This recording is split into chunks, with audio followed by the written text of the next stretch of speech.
This page is the front cover of Total 64 magazine, featuring Duke Nukem 64 and Diddy Kong Racing. There's a tagline that claims it's the world's best-selling N64 magazine.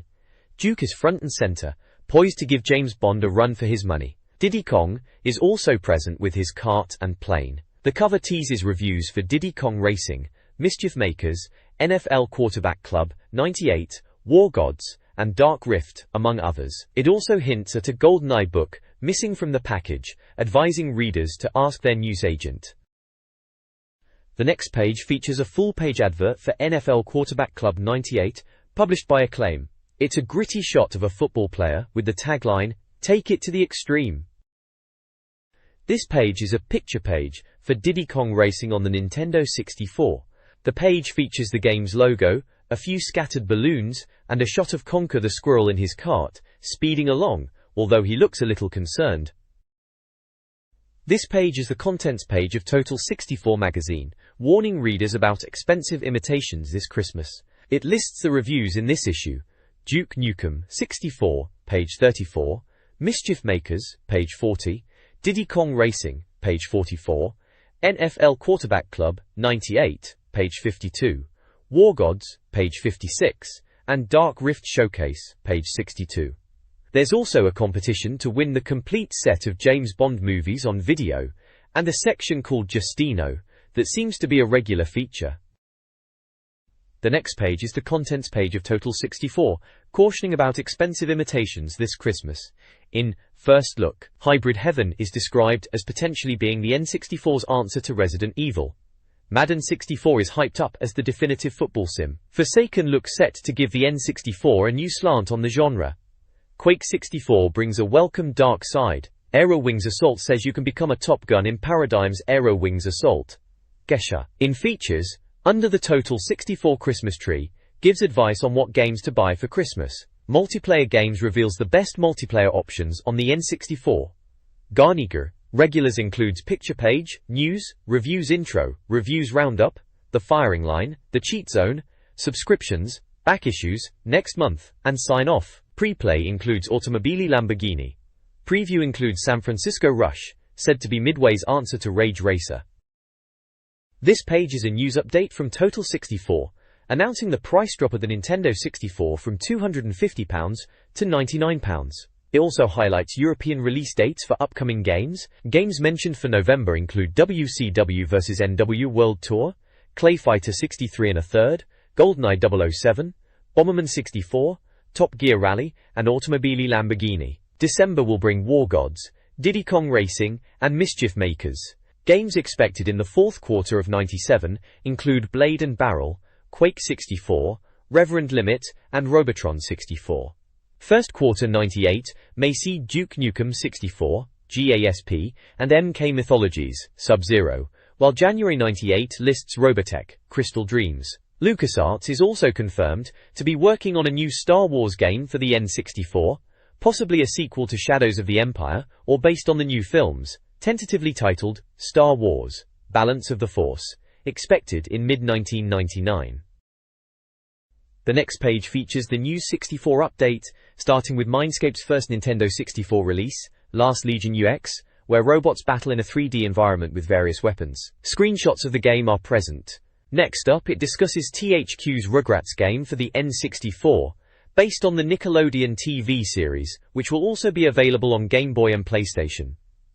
Finally, it delves into the 64DD update, Nintendo's eagerly awaited hardware add-on, mentioning hot swapping capabilities, larger game sizes, and potential online gaming. Imagineer, Capcom, and Rare are rumored to be working on 64DD games, with confirmed games including SimCity, Zelda DD, Simcopter, Mother 3, Earthbound, Mario Paint, Mario RPG 2, and Pocket Monsters. The page also lists release dates for other games including Jeopardy! Olympic Hockey, 98, FIFA, Road to the World Cup, 98, Space Station, Silicon Valley, and Virtual Chess 64. Plus games like Banjo-Kazooie, Conker's Quest, Mystical Ninja 64, MLB featuring Ken Griffey Jr., Quake 64, Superman, the animated series, Twisted Edge Snowboarding, and Gex, Enter the Gecko. This page is a news update, proclaiming, new Midway games announced. The main focus is on Midway, announcing micro machines coming to the N64, promising extra tracks over the PlayStation version. They're also bringing Super Off-Road Challenge and Olympic Hockey, the latter using the Wayne Gretzky game engine. Then there's Capcom, with a bizarre Tetris/Disney tie-in called Noritaka Funamizu, a Tetris game starring Mickey Mouse and Donald Duck. The reviewer jokes about a potential title, Super Puzzle Disney Tetris Tactics. Next, there's a mysterious RPG announced as part of the Fushigi no Dungeon series, promising randomly generated dungeons. The 64-bit section mentions Forsaken 64 being handed over to Probe with new levels, Titus renaming Lamborghini 64 to Automobili Lamborghini, Gunpei Yokoi's death, and F-Zero 64DD will be upgradable on the 64DD. A sidebar lists upcoming games such as Joust Epic, Kirby's Air Ride, Knife Edge, Lode Runner 64, Paperboy 64, Robotron 64, Rotogunner, Super Mario 64 2, Super Mario RPG 2, Ultra Descent, Unreals and Weetrix. Japanese release dates are provided for November and December with games like Heiwa Pachinko World 64, Ozumo Diddy Kong Racing, Pro Mahjong Kiwame 64, Famista 64, Hiryu no Ken Twin, Morita Shogi 64, Wild Choppers, Space Dynamites, Tamagotchi 64, Zelda 64, Dual Heroes, Top Gear Rally Chameleon Twist Hexen, Hyper Olympic in Nagano 64, Aero Gauge, Denryu Irairabu, Harukanara Augusta, Masters 98, Snowbo Kids, and Yoshi's Story. Finally, it mentions Fighting Cup and Kirato Kaiketsu 64 for fourth quarter, 97. This page is a full-page advert for the game Extreme Egg. It features a person with a distorted face from the intense acceleration, alongside the tagline, acceleration so fast it hurts. So why do it? And ending with the title of the game Extreme G. It boasts being the fastest game on Earth for the Nintendo 64, published by Acclaim. The next page in Total 64 magazine features AN64 news update. It kicks off with Turrican 64, previously known as Turrican but now Tornado, described as a 3D shooter reminiscent of Super Metroid and Probotector. It boasts wind-based weapons and 2 selectable characters. Next up is Freak Boy, a game-facing redesign, where the main character can absorb objects and manipulate them as part of his body. The plot involves aliens from the Dimension Zos taking over Freak Boy's solar system. Finally, the page mentions Simcopter 64 for the 64DD, allowing players to integrate data between SimCity 64 and SimCity 2000, with Miyamoto wanting players to create cities and fly through them. Please provide the text you would like me to summarize. Hanayin kuto, tol modol dem halaban. This page contains a medley of N64 news, starting with the promising title, Zelda Goes Back to the Future, where Shigeru Miyamoto hints at time travel elements and a younger Link who can't ride horses or wield heavy weaponry. Then it shifts to Lobotomy Exhumed the N64 about Lobotomy Software, the studio behind Exhumed and Duke Nukem on the Saturn, working on a similar game for the N64 called Power Slave 64. Players will take on the role of Anhur to rescue the sun god Ra from APEPU. Also on the page is a list of Australian release dates for the AN64 games, which includes Banjo-Kazooie, Duke Nukem 64, Yoshi's Story, Clay Fighter 63 1/3, Dark Rift Extreme G, Mace, The Dark Age and Mission Impossible, and others. Finally, at the bottom is a comic strip called The Adventures of Nuke Tendo, showing some characters wondering where Duke Nukem has gone, joking that he's been at the Cheetah Club for 6 hours.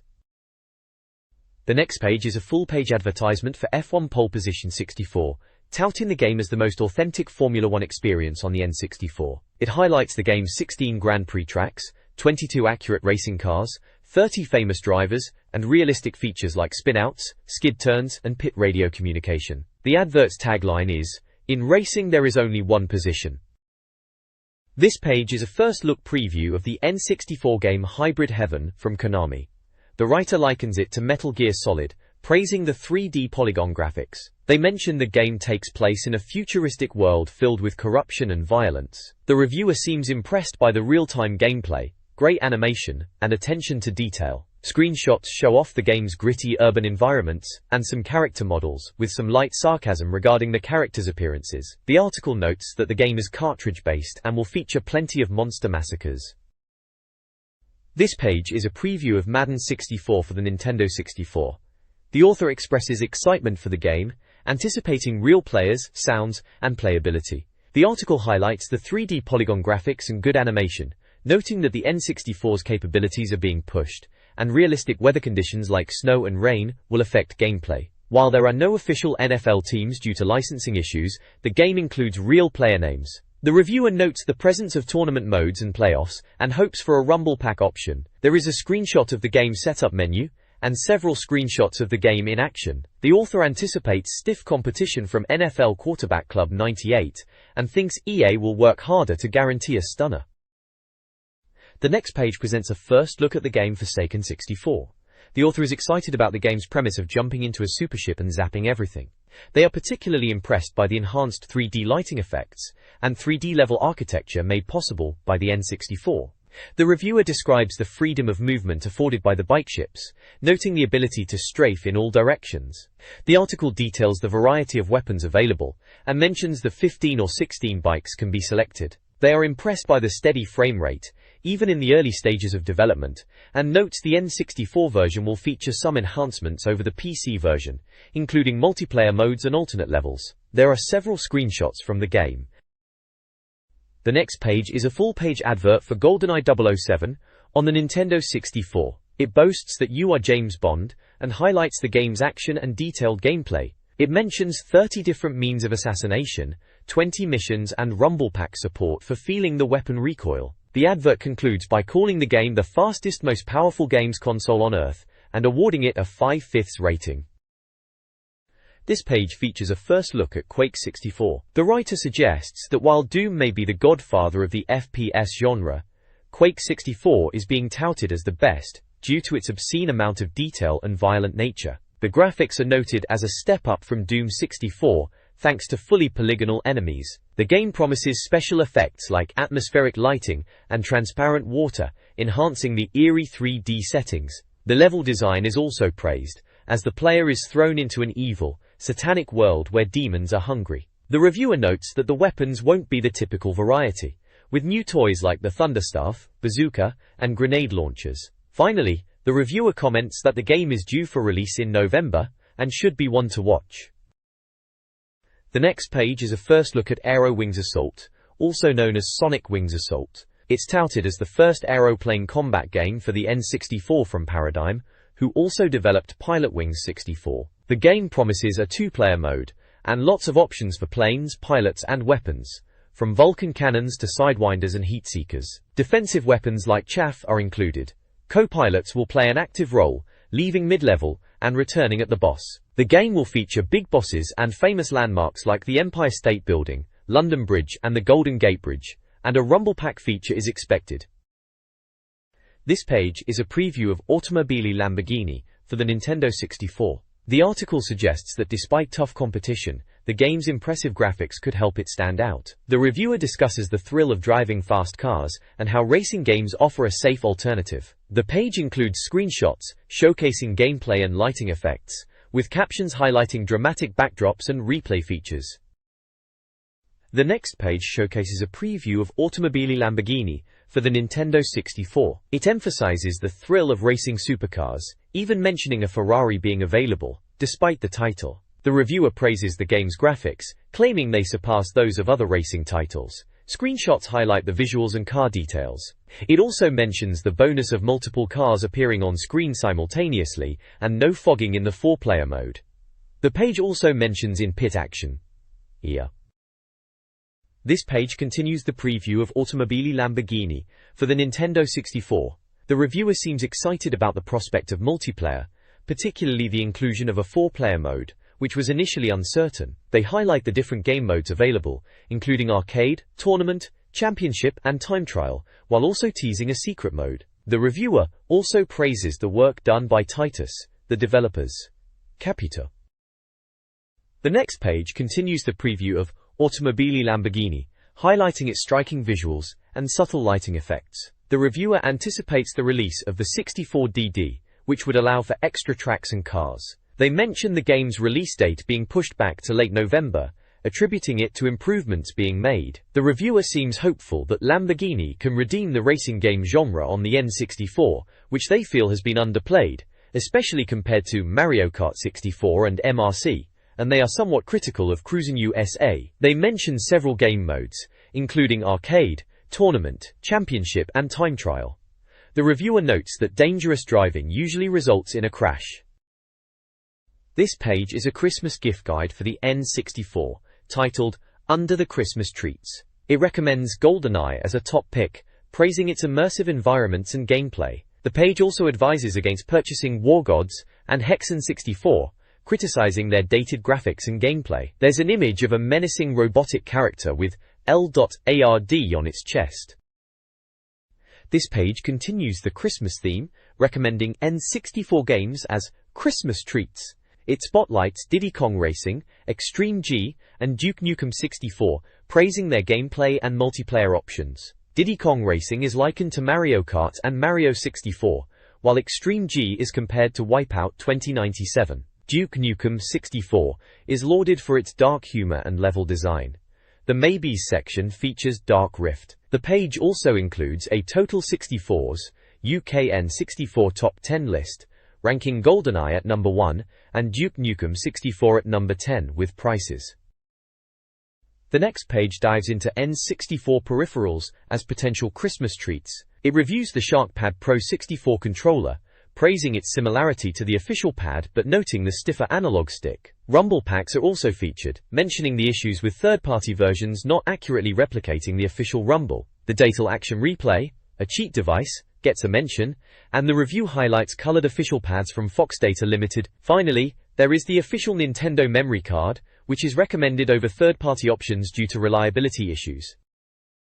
This page is a full-page advert for Mischief Makers on the Nintendo 64, portraying Marina Lightyears as a patient in the Tokyo Sanitarium needing release. The ad humorously lists her idiosyncrasies and obsessive behavior, alongside the game's selling points, frantic gameplay across 50 levels, ending with the sign-off that she's bonkers. The next page is a preview of San Francisco Rush for the Nintendo 64. It humorously begins with an admission that the magazine couldn't get hold of a copy of the game in time, so Jason Fitzgerald from GT Interactive offered to write the preview himself, seemingly to stop Justin from constantly phoning him. The preview suggests that San Francisco Rush will fare a little better than some sequels, mentioning that the arcade version was a real classic. It highlights the game's retro music, 70s cars, San Francisco imagery, recreations of landmarks like the Golden Gate Bridge, Transamerica Building, Fisherman's Wharf, and Alcatraz. The review highlights the 4 cars and 3 tracks on offer that vary in difficulty, plus shortcuts, secret areas, and hidden playgrounds, like a half-pipe for doing stunt tricks. Dicker. This page is a continuation of the San Francisco Rush preview, elaborating on the gameplay and the level of care required while driving. It playfully remarks that, unlike other racing games, you can't just bash into everything without consequence. A good steer and eye are required, as damage to the car affects the vehicle and its handling. The preview highlights the game's demanding nature, requiring serious concentration and a real feel for the road. The page also features screenshots of gameplay, including the ubiquitous hot air balloon and a bit of a crash-type scenario. The next page dives deeper into San Francisco Rush, showcasing the available cars in beginner class with the Camper and BMW, and advanced class with the Pontiac and Viper, giving a brief description of each. The page highlights the speed element of the game and features screenshots, commenting on how the tracks look amazing from various camera angles. It also mentions that the hills in the N64 conversion are even more outrageous than they were in the arcade, and that the game incorporates a true 3D model of San Francisco. A fun fact is you can't steer when your wheels are not touching the ground. This page offers a deeper look into San Francisco Rush, this time showcasing cars from the Expert class with the Celica and Beetle, and Extreme class with the GT40 and Bugatti, each with a brief description. The reviewer highlights the game's speed and the track's variations, mentioning the Golden Gate Bridge and rural Bay Area locations. They note the challenging AI opponents and the fun of split-screen multiplayer. 6 tracks are detailed, each offering different challenges and scenery, from city streets to golf courses, with descriptions of the track difficulty and elevation changes. The next page is a competition to win a set of Bond movies. It poses 3 trivia questions about James Bond films: the name of the evil voodoo doctor in Live and Let Die, the first actor to play James Bond, and a distinguishing feature of Mr. Scaramanga from The Man with the Golden Gun, Readers are invited to send their answers via postcard or email for a chance to win. This page is the truth about Total 64's review scores. The magazine prides itself on honest reviews, claiming they know what it's like to buy a stinker based on a magazine recommendation. The scoring system is broken down from 020%, avoid at all costs, to 91,100%, cream of the crop. Games like Mario 64 and GoldenEye get top marks. There's also a picks of the bunch section, with each reviewer listing their top games. Justin Calvert favors Top Gear Rally, while Nick Jones prefers DK Racing, and Nathan Coombe goes for GoldenEye. The magazine also introduces a new Total 64 Surpassed award for games exceeding expectations, requiring a score of 95% or better to obtain it. This page is a review for Duke Nukem 64.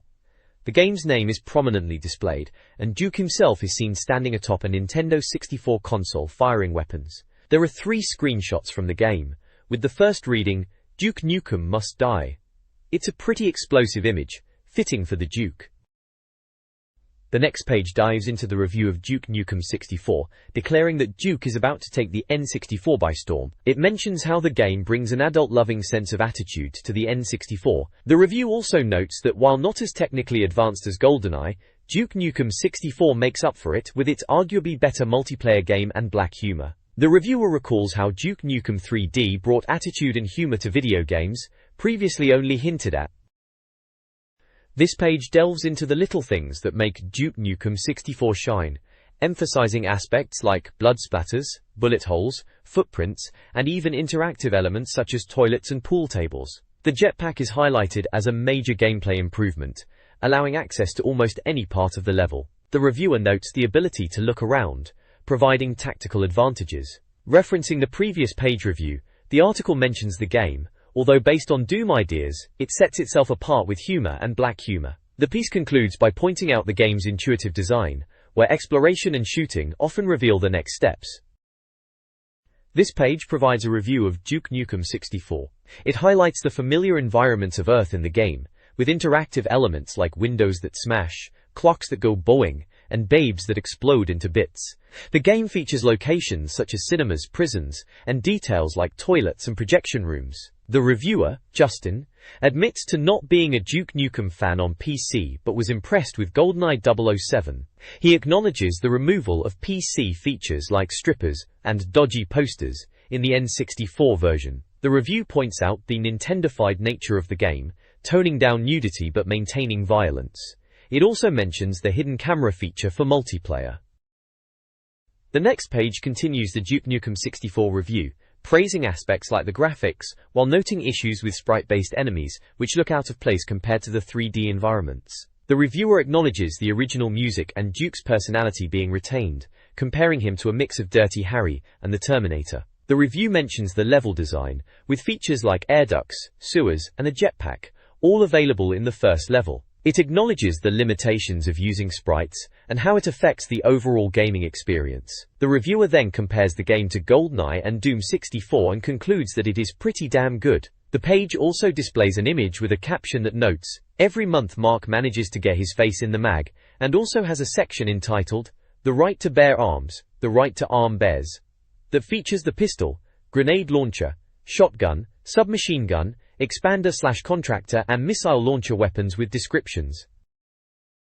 The next page continues the Duke Nukem 64 review, highlighting the changes made from the original PC version, such as replacing the strip bar with a mechanics yard and toning down nudity in the peep show booths. The review praises the level design and Duke's humor. It goes on to compliment the multiplayer mode. The verdict gives the game an overall score of 90%, noting that it's a worthy rival to GoldenEye and awards 80% for graphics and 79% for sound. Also featured are screenshots of the game and weapon descriptions for the plasma cannon, trip bomb, and boot. The next page features a review of Mischief Makers for the N64. The review questions whether the Nintendo 64 really needs a 2D platformer. The reviewer reflects on the Mode 7 chip of the SNES era and the success of Super Mario World. The page showcases the game's graphics with screenshots, and the story with an image of the character select screen. The reviewer notes the odd choice of releasing a 2D platformer in an age where 3D is expected. The main characters are presented: Marina, who is a Cybot, Professor Theo who always gets kidnapped, Terran and Migan. The reviewer jokes that the game might mark the comeback of the good old-fashioned left-to-right platformer. This page continues the review of Mischief Makers, with the reviewer Russ questioning the need for a 2D platformer on the powerful N64. He sarcastically suggests that the game would be more forgivable on the PlayStation. The review points out the game's sprite-based graphics, and notes that they look like a SNES game, further noting the lack of exploiting the console's processing power. The page also introduces some of the game's characters: Mirko, Taras, Luna, and the Clansarians. The next page continues the Mischief Makers review, where Nick comments that the game is a refreshing change from the mad 3D games on the N64. He finds the game typically Japanese and confusing at first, but ultimately rewarding. The review highlights the game's original ideas and the anime intro. The review mentions that there are 50 stages to complete, some of which are guaranteed to cause the mind to boggle. The reviewer points out that each of the 5 levels are split into 10 stages, also noting sections where the screen rotates, inducing a dizzying sensation. The control method is described as difficult to master. Screenshots of the game are shown, featuring the characters and gameplay. This page is another part of the Mischief Makers review. The reviewer, Nick, jokingly suggests that if it moves, kill it. The game is described as being quite humorous with good voice acting, even if the sound effects are not that impressive. The reviewer notes that the controls may put off newcomers, but the game could provide hours of fun if you stick with it. There are screenshots from the game showing typical gameplay, and the main character, Marina. It scores 75 for graphics, 60 for sound, 83 for playability, and an overall score of 72. The next page is a review for Diddy Kong Racing on the Nintendo 64. The reviewer boldly claims that this game will take the world by storm and that it's better than Mario Kart 64. Rare, the UK BASCD developers, are praised for their quality titles like Blast Corps and GoldenEye. It also mentions that Nintendo is spending $10 million promoting this game in the US during Christmas. This page features a review of Diddy Kong Racing. The reviewer expresses initial shock that the game was originally intended for the SNES. They humorously describe Diddy Kong as a cheeky little monkey. There's some slight shade thrown suggesting it's an attempt to emulate Mario Kart, but for a younger audience. Screenshots showcase the game's various vehicles: a hovercraft, a plane, and a kart, each with a brief description. Nessie also makes a cameo appearance. The next page delves deeper into the freakish characters of Diddy Kong Racing. We have Tip Tup, the turtle who retreats into his shell; Diddy, the cheeky monkey pilot; Crash, the mean crocodile; and Timber, the tiger who at least one person can stomach. Screenshots highlight the diverse environments, from sunny beaches to Dino Domain, where you'll encounter Triceratops, and Sherbet Island with its octopus races. The reviewer emphasizes the single-player game's unique mechanics, describing the goal of collecting balloons and silver coins. A walrus character also appears, who is the boss character, Wizpig. The page concludes by saying the game is one of the biggest hits of the year, comparing it to Mario 64. The next page of Total 64 magazine showcases Diddy Kong Racing, DKR, featuring the cutesy characters from the game, with a humorous warning that you'll grow to hate them eventually. The page introduces Conker the Squirrel, Banjo, Pipsy, and Bumper. Conker is making his first appearance before starring in his own game. Banjo is riding off the success of his own game. The reviewer seems less impressed with Bumper the Badger. The page also features T.T, a clock-like character, who provides guidance in the game. The reviewer humorously says Clocked would obviously rather be racing than listening to a giant clock with an ego problem. The game involves collecting pterodactyl eggs and T.T amulets to unlock new areas. Screenshots show gameplay. The reviewer then draws comparisons to Mario Kart before highlighting the game's unique features, like the ability to race in karts, planes, and hovercraft. The reviewer concludes with a positive recommendation, even suggesting that Mario Kart fans should get it anyway. This page continues the review of Diddy Kong Racing, diving into the weaponry available to blast opponents. Unlike Mario Kart, the power-ups aren't random. Collecting different colored balloons upgrades your weapons, from rockets to homing missiles to packs of 10 rockets. The review highlights that the plane is the reviewer's favorite vehicle for racing and exploring. There's a humorous comment about the game's AI, suggesting that the computer opponents, in Diddy Kong Racing, simulate human opponents quite well. The reviewer notes, the weapons collected are acquired via balloons with various colors. Justin's comment features comparisons to Mario Kart 64, praising Diddy Kong Racing's single-player mode, but finding the multiplayer lacking in weapons compared to Mario Kart. He ends with a recommendation to buy the game. This page features the continuation of the Diddy Kong Racing review, discussing the game's sound design, which can be a bit grating, but luckily you can turn it off. The review praises the multiplayer options and course design, highlighting the diverse vehicles and strategic handicaps. The page offers a comparison to Mario Kart 64, declaring Diddy Kong Racing superior, particularly in its single-player mode, and graphical fidelity with the DKR animated characters. Screenshots of the game are shown, along with the power-up the magnet. The reviewer also adds some humorous commentary on Diddy's position in a race. The page ends with a statement that Diddy Kong Racing is the game Mario Kart 64 should have been. This page is a continuation of the Diddy Kong Racing review. It showcases the game's different worlds: Dino Domain, Sherbet Island, Snowflake Mountain and Dragon Forest. There are screenshots of the areas Ancient Lake, Whale Bay, Everfrost Peak, and Boulder Canyon. The review praises the game's polished nature, inventive design, and outstanding graphics. The verdict is highly positive, giving the game a 95 for graphics, 80 for sound, 94 for playability, and an overall score of 95. The next page is an advertisement for Lamborghini on the Nintendo 64.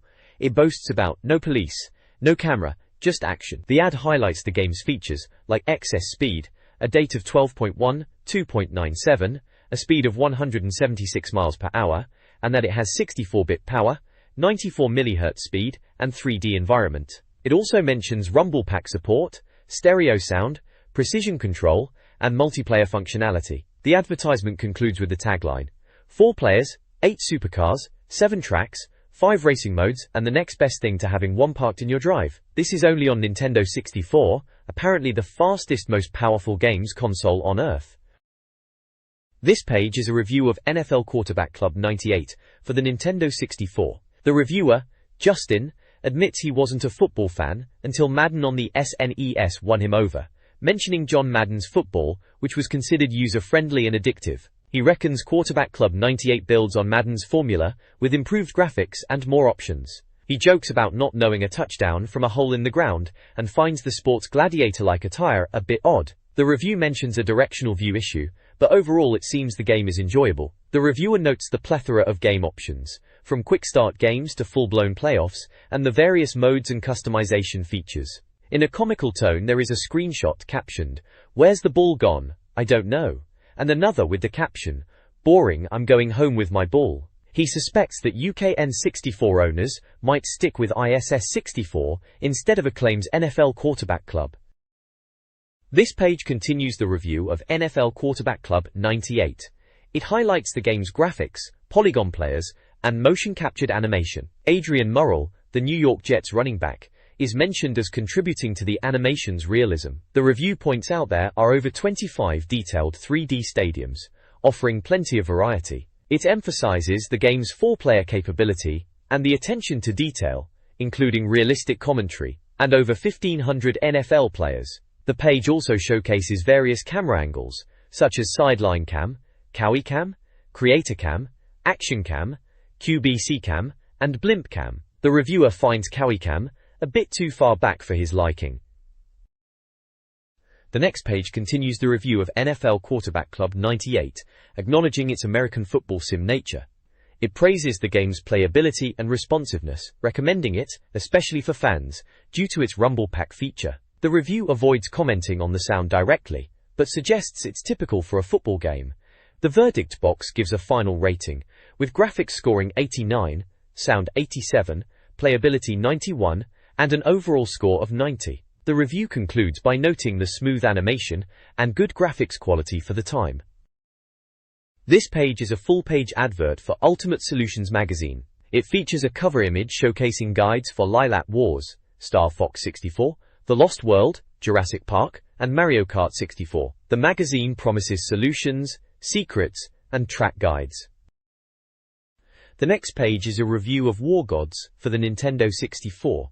The review starts with a humorous jab, questioning if the game can cut the mustard with other fighting games like Mace, The Dark Age, and Dark Rift on the horizon. The reviewer mentions the N64's need for a good combat game, noting the below-par conversion of Killer Instinct and a samey Mortal Kombat trilogy as previous attempts. It goes on to state that the game's creators worked on MK and Doom 64. They then talk about the game's 3D environment, death moves, projectile attacks, and sidestepping. The reviewer criticizes the controls, describing them as illogical, and highlights the lack of throw moves and death move instructions. They also take a dig at the game by stating the control method is not intuitive, and they don't understand why the developers used so many buttons for one function. Nick's comment section really lays into the game, saying, "War Gods stinks, and is a lame attempt to modernize Mortal Kombat." He criticizes the small arenas and the ineffective 3D button,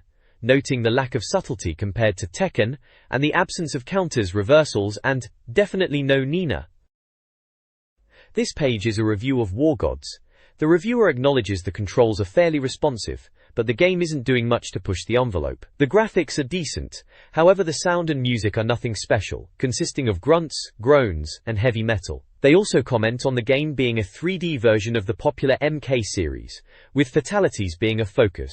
The game features a diverse roster of characters, including a Ronald McDonald-esque fighter, a Terminator clone, and the evil pagan. The reviewer concludes that War Gods doesn't quite live up to its arcade counterpart, and they recommend waiting for Mace, the Dark Age instead, if you're looking to fork out around £60. The review then gives scores for graphics, sound, playability, and an overall score. The next page kicks off with a feature article titled Fancy 4, which dives into the multiplayer capabilities of various N64 games. The article highlights titles that fully utilize the console's 4 controller ports, exploring the fun they offer. Games mentioned include GoldenEye, Hexen, Diddy Kong Racing, and Mario Kart 64, to see which reigns supreme in the world of 4-player mayhem. We then get a spotlight on Lilat Wars, Star Fox 64. The reviewer notes that the game is a prime example of how a multiplayer game should work, listing Battle Royale and Point Match as popular modes. They highlight the replay value and fast-paced action, despite only having 2 courses and 2 modes. The added bonus of utilizing the Rumble Pack is praised, and the reviewer sums up the multiplayer verdict as strangely addictive gameplay and one of the essential purchases of this year. Accompanying the text are screenshots of in-game multiplayer action and the boss and Jaros. Jara. This page reviews International Superstar Soccer 64 in its multiplayer mode. The reviewer praises the game's fluid animation and humorous commentary, but finds the multiplayer experience less impressive. They note the lack of split screen and slowdown issues, leading to a cramped and confusing 4-player experience. The single screen can be bewildering when trying to figure out which player is you, and the action gets a little too intense. The reviewer concludes that it's a superb 2-player game marred by a less effective 4-player option. Multiplayer verdict is a fine 2-player game, but with more it suffers dramatically.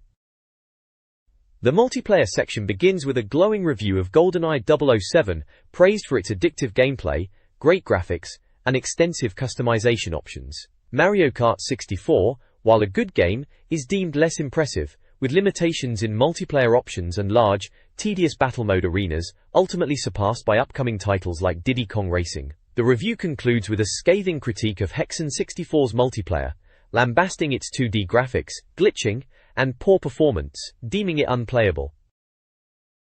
The next page is dedicated to multiplayer games. Diddy Kong Racing gets a glowing review, called an improvement on Mario Kart 64, with better graphics and gameplay. The reviewer praises the 4-player action and varied game modes.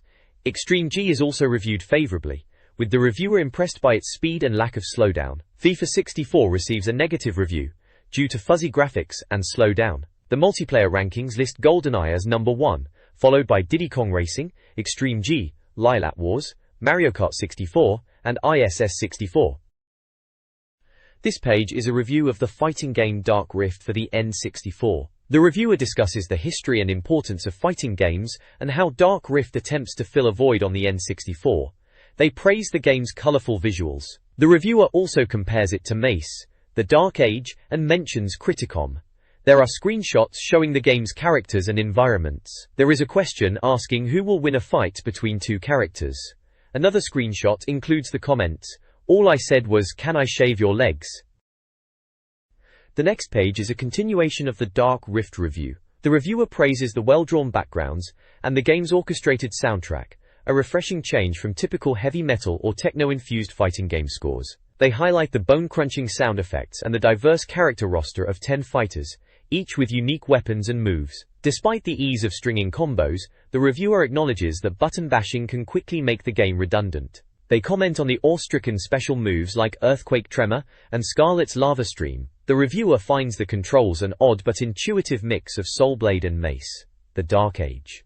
A verdict box summarizes the game's details, including the publisher Vic Tokai, the 12-player mode, the 3D fighting genre, and the UK version. Graphics receive an 85, sound an 84, playability an 82, and the overall score is 79.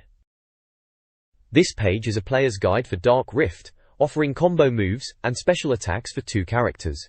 Aaron, a medium-speed character with a mix of vertical and horizontal attacks, and Zenmuron, a lightning-fast fighter specializing in quick weapon attacks but lacking strength. The guide lists various combos, kicks, and special moves with button combinations for both characters.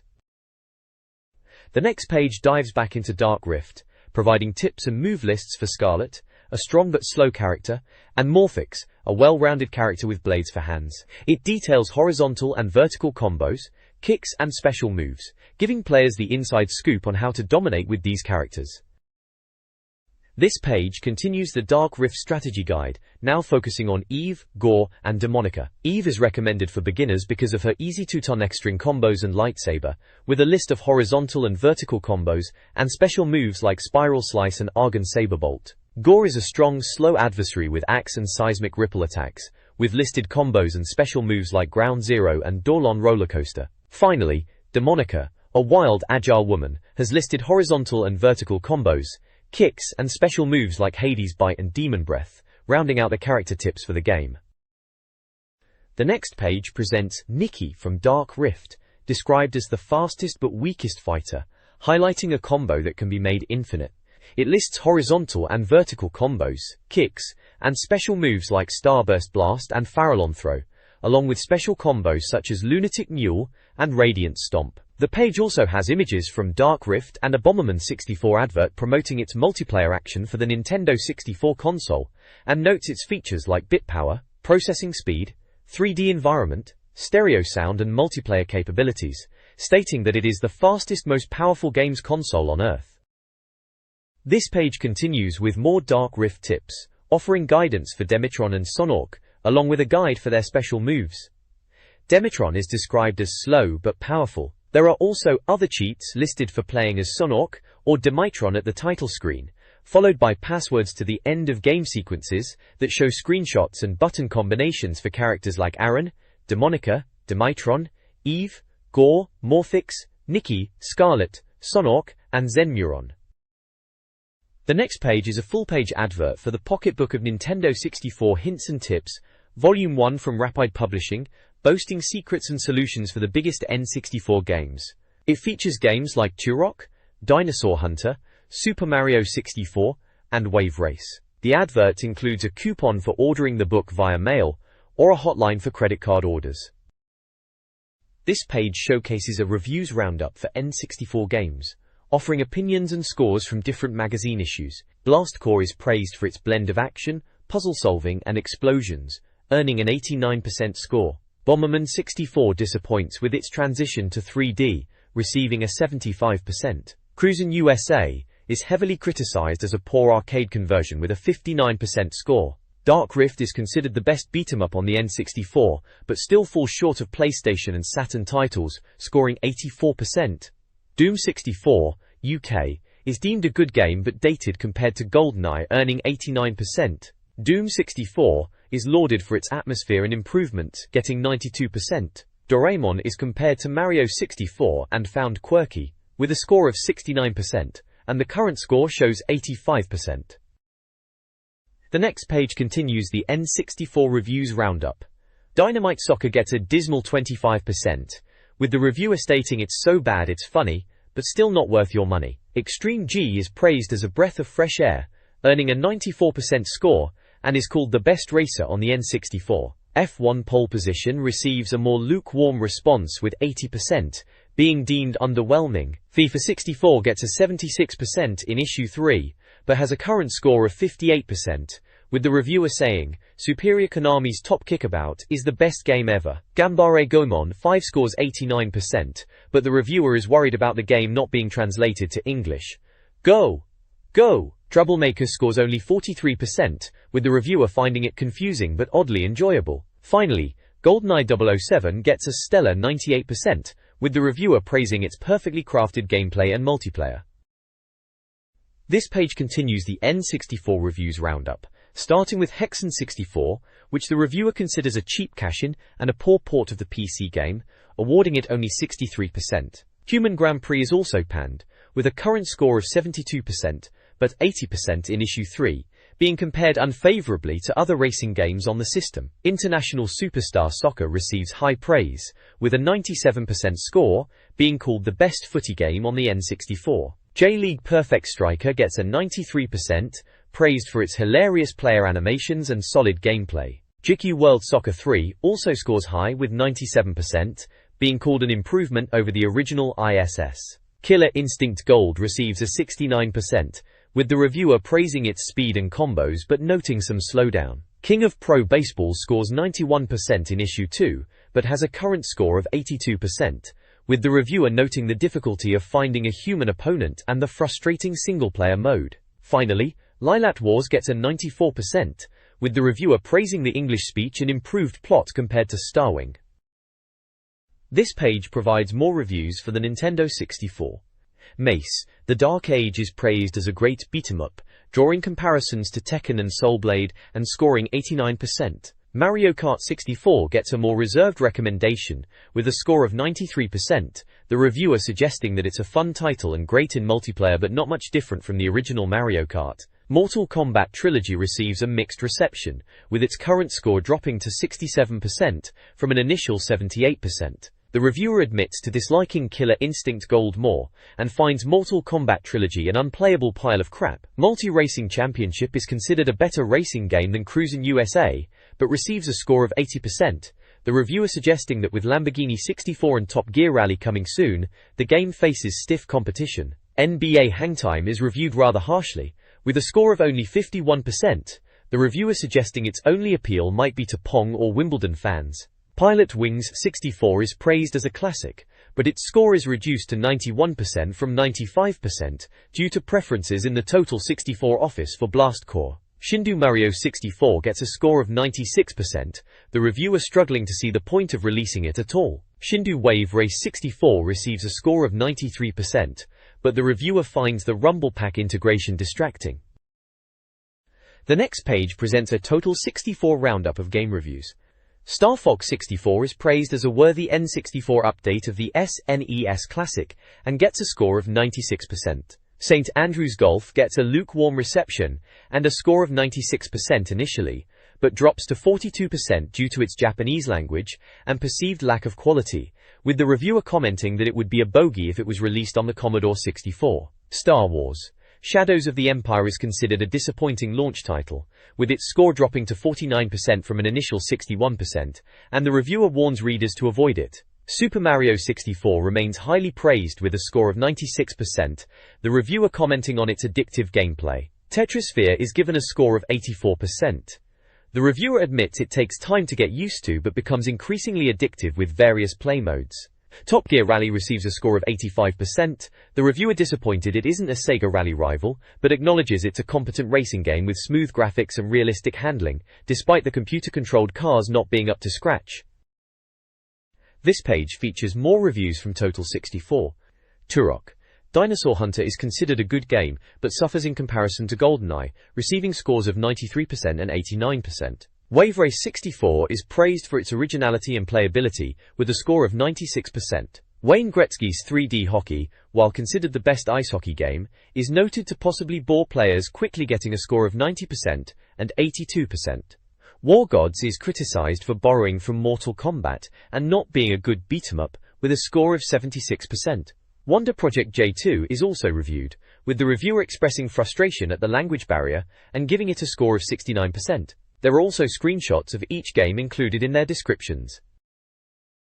The next page is all about cheat codes for Mace, The Dark Age. It's got the best beat-em-up cheats for the N64, with tricks like playing as a chicken or fighting in pink fluffy rabbit slippers. It details how to change a fighter's colors, level selection, and how to play as Grendel, Pojo, Warmech, and Ichiro. There are also instructions for a 2-player practice mode, where fights can go on forever, without power bars. Screenshots show Executioner and Lord Deamos, the character selection screen, and a practice mode scene. This page is a tips and tricks guide for Mace: The Dark Age, revealing how to get unlimited continues by exploiting a quirk in the game. Just make sure you've got that second controller plugged in. It also spills the beans on secret fights, including battling in a mini-golf course or donning fluffy bunny slippers. Characters like Morduskul, Taria Ragnar al-Rashid, Takashi, Xiaolong, Dragon, Namira, Koyasha, Takeshi, Hell Knight, and Grendel all get a mention. The page promises to unlock hidden characters and customize your fighter's experience. Tuskul.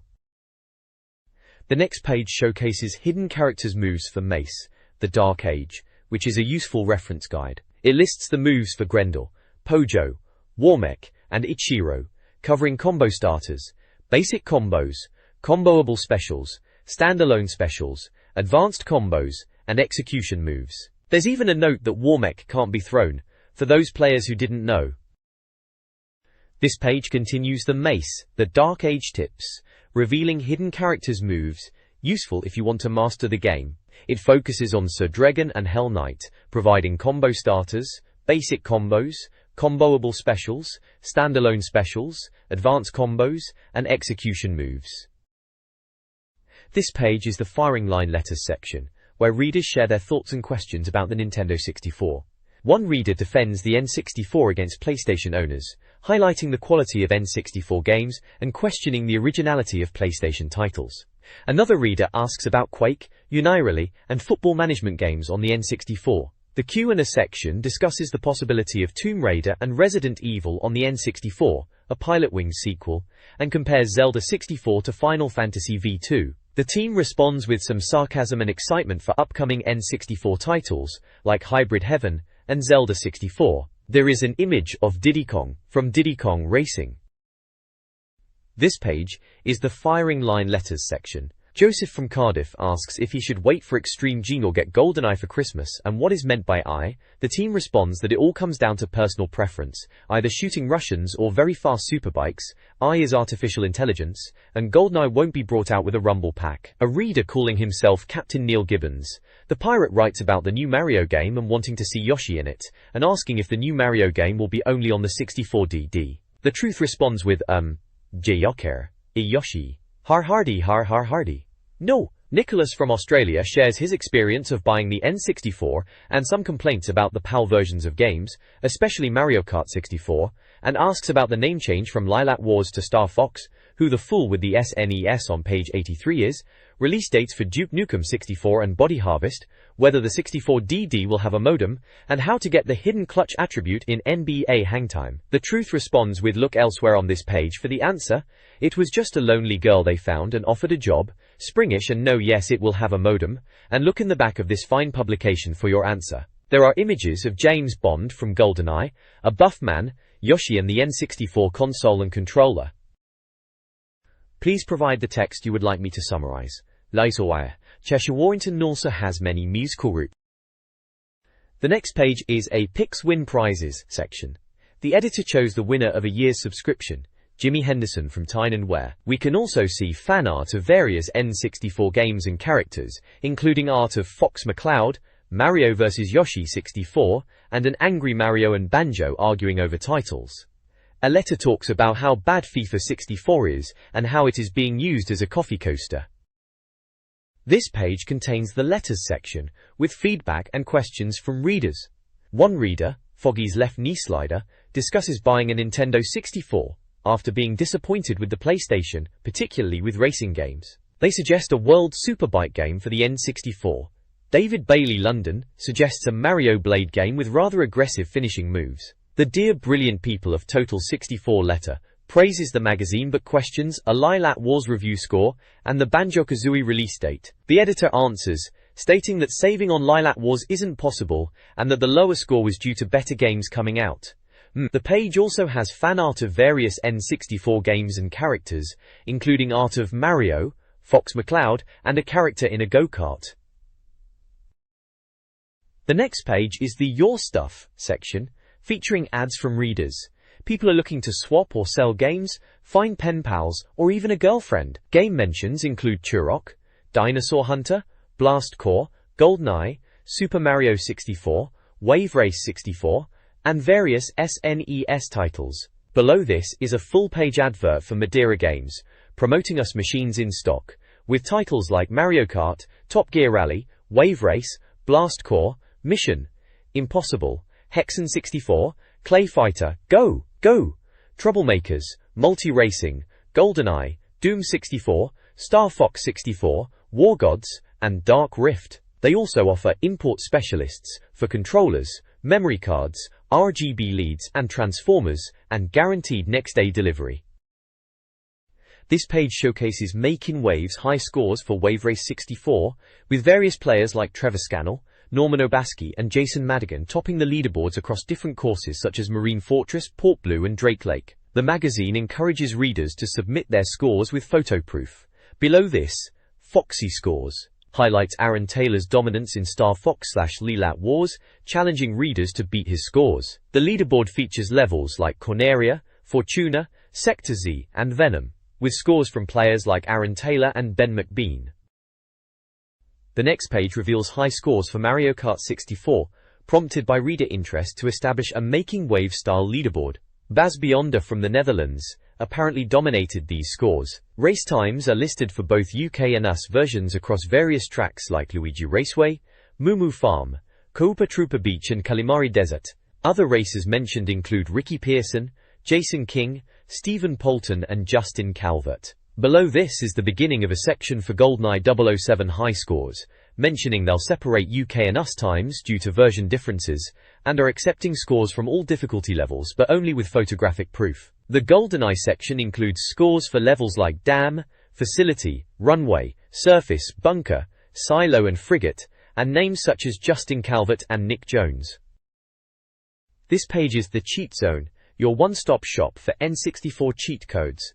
We're kicking things off with Cruisin' USA, offering cheats to unlock levels like Golden Gate Park, Indiana, and San Francisco. There are also codes to access hidden cars like a Jeep, police car, and school bus, and another code for flashing lights with a siren. Plus, a Nitro Boost trick to use once per checkpoint, which involves holding the left button down for 35 seconds. Next up is Dark Rift, with codes to play as Sonok and Dimitron along with Sonok. The page then lists button combinations to see the character endings for Aaron, Demonica, Dimitron, Eve, Gore, Morphix, Nikki, Scarlet, Sonok, and Zenmuron. This page is another cheat code bonanza, this time for Doom 64, Hexen 64 and Extreme G. For Doom 64 we've got skill level codes, specifically, Be Gentle, Watch Me Die, and I Own Doom, alongside a super password that will get you fully stocked. Next, Hexen 64 unveils cheat combinations for invincibility, walk through walls, level select, full health, and killing all enemies. There are also the All Keys cheat with a bonus full health cheat. Finally, Extreme G presents codes for extreme speed, going extremely ghostly to be transparent, and a magnify mode for a distorted view. There are also cheats for racing upside down and going stealth mode. To top it off, there's a way to get the ultimate bike, Neon, play with an ugly mode, or go wireframe. Plus, how to ride the Roach, unlock the fisheye lens, and race as a boulder. The next page is crammed with tips and cheats, kicking off with GoldenEye 007. To unlock those cheats, you'll need to beat levels within specific times on certain difficulty settings. For instance, Paintball mode requires completing Dam on Secret Agent in under 2:40. Invincibility needs Facility beaten on Zero Agent in 2:05. There are also tips on unlocking extra missions and multiplayer characters such as Oddjob and Jaws. Next up is Killer Instinct Gold, with codes for accessing all options, seeing the ending credits without beating the game, playing as Gargos, and fighting on the Sky Stage. Finally, we have G-League/ISS Soccer. There are secret codes for 2 new teams and big head players. This page is a tip zone. It dives into a few games, starting with Mario Kart 64, offering advice on racing against ghost data by beating certain times on Luigi, Mario, and Royal Raceways. There's also a boost trick, and how to unlock mirrored tracks, plus a quick tip on getting a speed burst at the start. Next, Pilot Wing 64 is covered, revealing the locations of Birdman stars in Holiday, Crescent, Little States, and Arctic Islands. There is also a guide on getting a perfect 100 on Jumble Hopper. Finally, there's NBA Hangtime, which details player clones, hidden characters that need certain codes, and secret play modes unlocked via button combinations at the Tonight's Matchup screen. There are codes for things like baby-sized players and unlimited turbo. Then there are further secret codes for big heads, and random team select, finishing with a guide on changing Rodman's hair color. The next page, still in the tip zone, kicks off with Shadows of the Empire, urging players to collect those pesky challenge points. Next up is Super Mario 64, dishing out some bizarre secrets. There's a hat trick in Snowman's Land involving the snowman's breath and a teleporting tree to duplicate hats. There are further tips on carrying a rabbit through doors to other areas, and advice on turning butterflies into 1 UPS. Then, there's a section on Tetrasphere, detailing how to activate extra characters and unlock cheats by entering specific names. Extra music unlocks with G, Alien's Head, Me Boy, a secret game with lines, level select by entering the first 5 characters from Saturn, Spaceship, Rocket, Skull, and Heart, and a special vortex effect by holding shoulder buttons and pressing the reset button on the N64. This page continues in the tip zone, with cheats and tips for Turok, Dinosaur Hunter, including codes for pen and ink mode, disco mode, infinite lives, gallery view, show credits, spirit mode, all weapons, and unlimited ammo. After entering the codes, a cheat menu option becomes available. Next, Wave Race 64 features, detailing how to ride on the back of a dolphin and how to unlock reverse tracks. There's advice for racking up massive scores by pausing at the right moment during stunts, and a tip for using the same racer in 2-player mode. The page also features instructions for new stunts, like the double flip stunt, helicopter into a flip stunt, and triple flip. There's also a tip on how to perform dolphin tricks. Ooh! The page concludes with a full-page advert for Wild Imports, advertising PlayStation and Nintendo 64 consoles and games, and PlayStation conversion services to play UK, US, and Jap games. Ja. The next page is an advert for Total 64 magazine, pitching it as the perfect Christmas gift for N64 enthusiasts. It mentions Duke Nukem 64 and Diddy Kong Racing, featuring screenshots and reviews of these titles. A subscription offer is detailed with a price of £25 for 12 issues, and a card sent to a friend if subscribing on their behalf. The page also includes a subscription form with fields for personal details, payment method, and address for the subscription. This page features back issues of Total 64 magazine available for £4.95 each, except issue 9, now only £2.50, while stocks last. The magazine covers shown include Issue 2, Turok, Dinosaur Hunter and FIFA 97, Issue 5, Duke Nukem 64 and Mario Kart 64, Issue 6, WCW vs NW, Hexen 64 and Go-Go Troublemakers, Issue 7, Dark Rift and Multi-Racing Championship, Issue 8, GoldenEye 007 and Extreme G, Issue 9, NFL Quarterback Club, 98, Extreme G and Mace, The Dark Age. The page includes a back issues order form to fill out with personal details, issues desired, and payment information. The next page is the cover for issue 11 of Total 64 magazine. It features a preview of FIFA, Road to the World Cup, a review of John Madden 98, a work-in-progress report on Silicon Valley, and a pre-play look at Nagano Winter Olympics.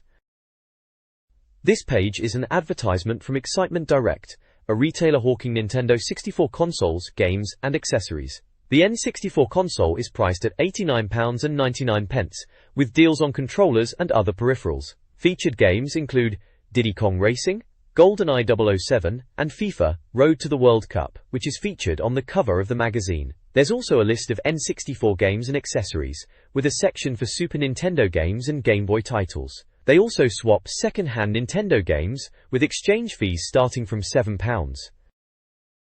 This page is the sign-off section of Total 64 magazine, wishing readers a Mario Xmas and a Happy New Year. It's a festive message from the team, alongside a picture of Mario. The editorial staff is listed, including Dave Perry, Justin Calvert, Nick Jones, Sorcha Fenlon, John Arusi, Nathan Kumbe, Anthony Grace, Ian Roxburgh, Mark Ashford, Gary Joyce, James Waddington, Mark Smith, Helen Johns and Mark Garrity. The text offers a humorous take on New Year's resolutions, suggesting readers make realistic goals, like buying Total 64 magazine and saving money for more games. There's also a signature from Justino at the bottom, with the promise to see readers in 1998.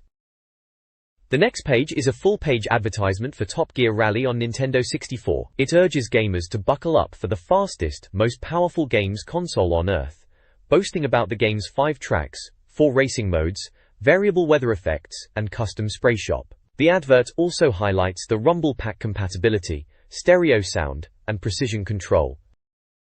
This page is a full-page advert for Lylat Wars on Nintendo 64.